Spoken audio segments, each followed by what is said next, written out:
Okay, so Chris is also an active contributor of Kitsu. He coded with the brain juice and with code also. He improved our review system. If you have pen pressure in the review system, it's because of him. So you can thank him at the end of the summit. And yeah, he's a founder of Tetsuo, or founder and animation supervisors of Tetsuo Animations in Germany. I'm right? Yeah, yeah. And yeah, it's so I let him talk and explain you everything about Quickdraw. Well, yeah. Thanks, Frank.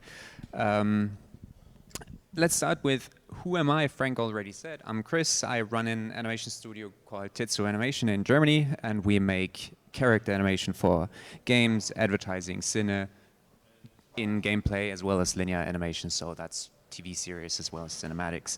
I brought a very, very, very, very short reel, just so you can see what kind of work we do with Kitsu.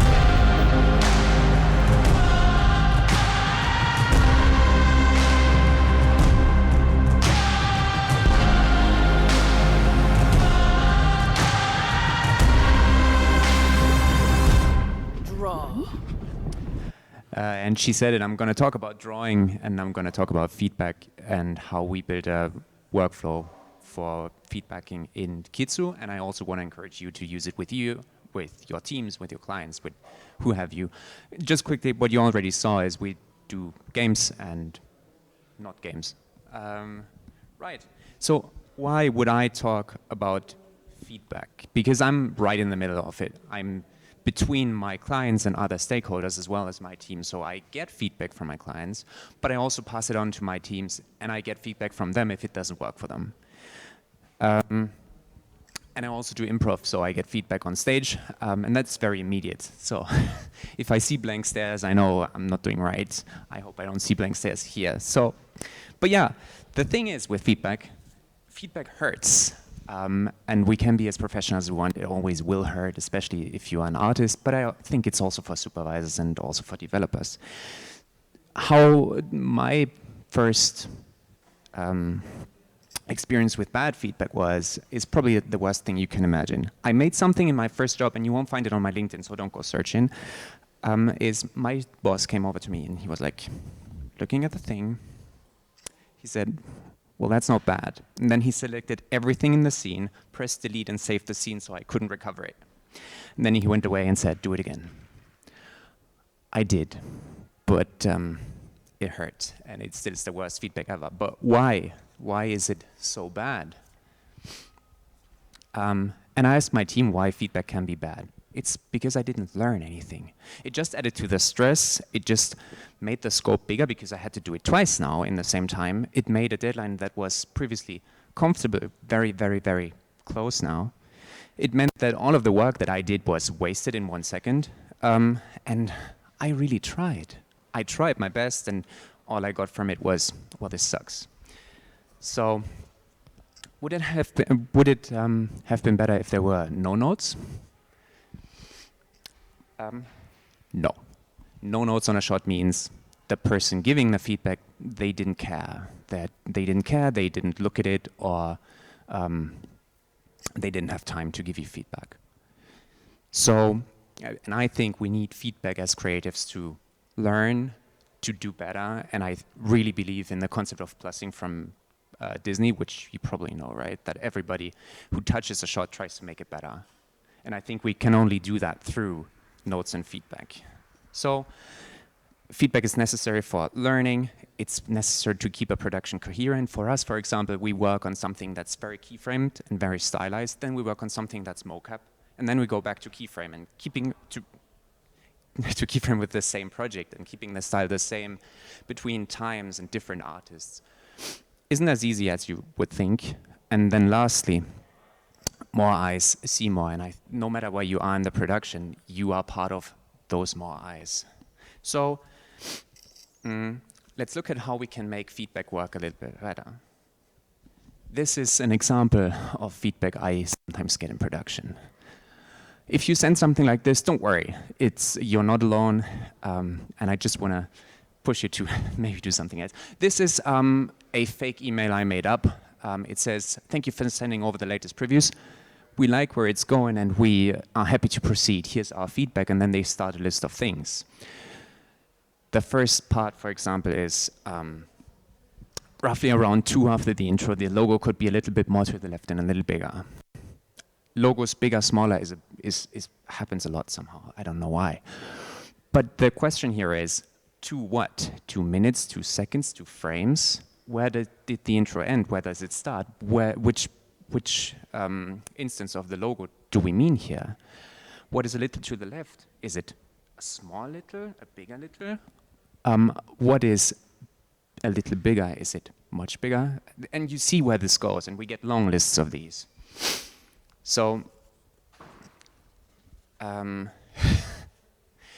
what this basically says is, it looks weird, please make it different. How would it be if we actually knew what to do? If we had something like a drawing, a point on the timeline, and maybe even a task list, it would be so much easier, and we would only have one iteration to get right what the director or whoever gave that feedback wants. With this, we don't have a structure, and what we do is we start guessing. We start guessing what they could mean, and what we will do is probably give them a wrong iteration, and we get another one, and another one, and another one. And once we get these iterations, we get burnout, we get bored. Sorry, I don't really use microphones much, it seems. But we get burnout, we get bored, and our artists, they probably get to a point where they don't deliver the best thing they could, even if they are professionals, even if they are used to it. So, with this, we could get a more structured workflow, and we take the guessing out of the production. And I think drawing and visual notes can be given by everyone in the production, and you don't need to have a drawing or art background to just point at something and say, this is what I mean. Also, why I say everyone is that the feedback that we get depends on what this person does. For example, there's art directors who really know what they want, but they have very little time to explain it. And they want the artist to basically do it in a way that they want without saying too much.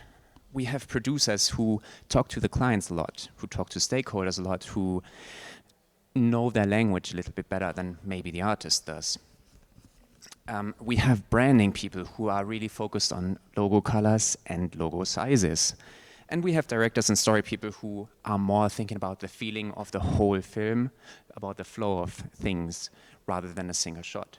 And every single one of those eyes, and I could add multiple people to that list, is important to the final product. What we can do is we can consolidate these email lists of all of these different people into one thing. We do it with Kitsu in our dailies. We make pipelines. We make playlists that we share, and we use the sync feature in Kitsu. Did you use it before? Anyone who used the sync feature? No? You can have a meeting with multiple Kitsu users that are all on the same playlist, and you can that all see the same frame at the same time. And they can all draw on the same thing. And that means that you can talk about very specific things at a very specific time, and that's what we try to do as much as we can. So, Kitsu helps with that, and we can, I guess, agree that feedback is very, very important for the production. I think drawing supports that, and drawing is support for our teams, and it's probably the best thing you can do to get good animation. But how? How can I make my client draw on things if they never drew before? How can I encourage people to use these tools? How can I take the worries that they might have about being bad or not being good enough? What we do is we built a small safe space. I made an extra task that is only visible to the clients, and that basically does only have the latest version that we want to talk about.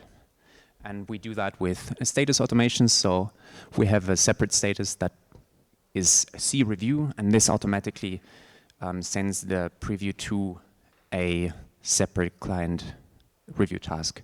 And they can draw on that, and I tell them, hey, whatever you do here is yours. Nobody's going to see it but me or the other leads.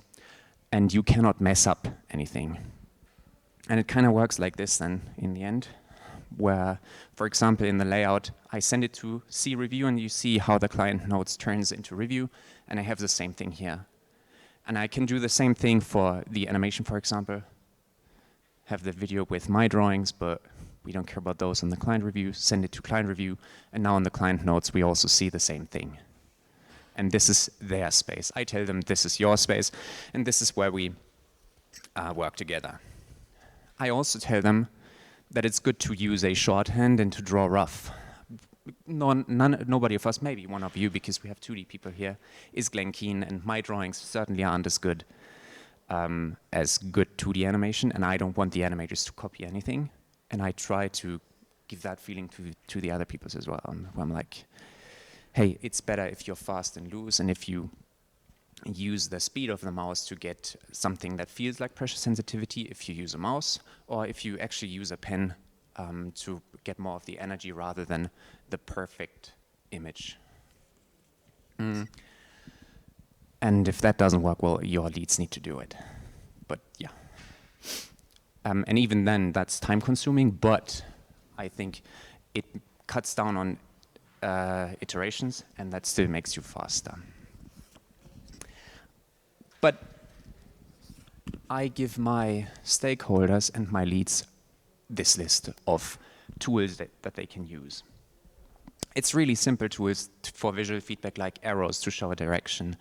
It's something like labels and writing on the frame. Just put an A and a circle around it and refer to character A in your feedback notes. And everybody will know that you mean the character on the left and not the one on the right, right? Just write on the frame. You saw it earlier, I put a bunch of notes just on the frame with little lines to somewhere. And the benefit of that additionally is that we get this little red marker on the timeline in Kitsu. And you can step with period and the comma key between different drawings, so you can jump from one drawing to the next one. That shortcut, I don't know if it's documented, but it's there. Period and comma, jump between drawings. What I also think is once you write on the frame, you have touched it. And I feel like people who touch the shot once, no matter how little it is, if it's only a circle, they are more invested in it. And I feel like our project managers as well, as soon as they put something on there, it's not a product that somebody's making, but it's theirs. I don't know why it happens, but it's something I noticed. I also use timing charts, which is old 2D stuff. Does anybody know what timing charts are? Yeah?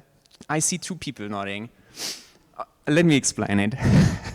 I discovered it when I learned animation, and I thought it's really helpful for giving drawn feedback. Timing charts is basically a line. It's your timeline, and it says something is here at the first frame, and you see all of these lines, right? You see it's here at the first frame, here at the second frame, and then the third, fourth, fifth, sixth frame. And what that means is the distance between all of these means how fast something is moving. And for example, the first one is a slow in. It's here, then it's here, then it's here, then it's here. And the motion from it will be like this, slow in. And you can also show linear motion when everything is the same. It's like the same spacing between frames. And I use these to talk about motion when I don't have motion, when I can only draw. Important part to that is, if you work in a 2D production and if you have animators, tell them that this is a sketch. this is not what you want them to in-between. This is a sketch. Because I have seen in-betweens from timing charts where I was like, yeah, kind of like this, and it sucked. Because when I review shots, I'm not in the animation mind, and I'm not in-betweening with the shot. So yeah, I use it as a sketch. Lastly, I love a color code. For us, it's pink. So the standard color in Kitsu is our general node. Just everything is pink. Then I have blue. Blue is for my line of action. Blue is for the spine. Blue is for structure. And I use orange for more graphic stuff. And you can make up your own stuff. You can give all of your juniors green, for example, or whatever you want. Just thinking about a structure with color gives you different aspects and makes it easy to see what you might mean. And then the last thing that we do with that is we add the add frame command. Do you know the add frame command in Kitsu? In a comment, if you write add frame, it puts a link to the time on your comment, and the artist or whoever can click on that, and it will jump to that point in the video. And what we do is we have a very strict structure about it. We have a dash, then the add frame, and then the comment. And in our internal tool, this gets turned into a task list where stuff turns green when you have done it. But yeah, this is a screenshot of, this is not Kitsu, that's our internal animation tool. And the thing about this one is this is also linked to Maya, so that when you click one of these comments, it jumps to the right point in the timeline. But it also, if you have Maya open, it jumps to the same frame there. So yeah, we have to accept that art is iterative and that feedback will always be part of the process. So if we make it clear, we can connect the words of review and looking at the animation to making the stuff. And I think once we can get everyone involved to give visual feedback, we get team ownership of the shots, and we build a communication tool that's a language that the whole team shares. One of color, one of detail, one of how-to, and one of how we give structured feedback. And maybe we even get action items from our process. We get a clear and consistent process, and we get precise points where we want to change things. And yeah, I'm saying invite everyone to draw on the frame. Invite your clients, invite your stakeholders by giving them a space and just doing it in front of them. Just do a bad drawing in your meeting where you share the screen with them and show them how to do it. And thanks, that's it.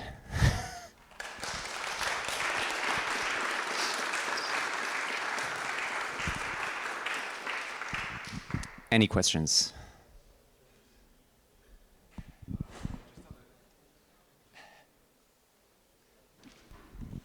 I just had a question on how to make the client space for the notes on the Kitsu. I didn't quite understood how you did it. Okay. Wait, I made a separate task. Wait, I can probably just show it. No, I cannot show it. I made, you know how to make rigging tasks or add new tasks. So I made one for the client, and that exists. And the rest is in automation. Do you know the automations? Yeah. Yeah, the rest is just making an automation that when I set a certain task that only supervisors can set, then it gets automatically pushed to that. Okay, so you duplicate with automation the last shot, so you can draw on this. Exactly, yeah. Okay. And there is a small box. Maybe I can show it here. This small box, import last revision, brings the last revision up into the new task. Okay. So you don't need to upload it yourself. Kitsu does that for you. Okay. Okay, thank you. Is there any other question? We're all good? Do I have a question for you? Yeah. Yes, I'm just thinking, maybe too late. Yes, what would be the next thing you would like to see in the review system in Kitsu? two things. One was on Gwen's list. One was the eraser, and I know that I broke it. Shame on me. And the other one is maybe we can have, maybe we can isolate drawings to colors so that I can give only graphic feedback, or I can only see the graphic feedback, or I can only see the line of action feedback that I showed Kind of filters for annotation. Yeah, so that we basically get only blue stuff or only pink stuff. Because then I could, for example, as I said earlier, give green to the juniors and be like, hey, what would you change? And then we can actually go through that together. And other people could ignore it. So it's great to have feedback after a talk about feedback. Yeah, definitely. Okay, no question anymore. Okay, thank you a lot, Chris. And now let's have a little break before the next presentation. Thank you, Chris.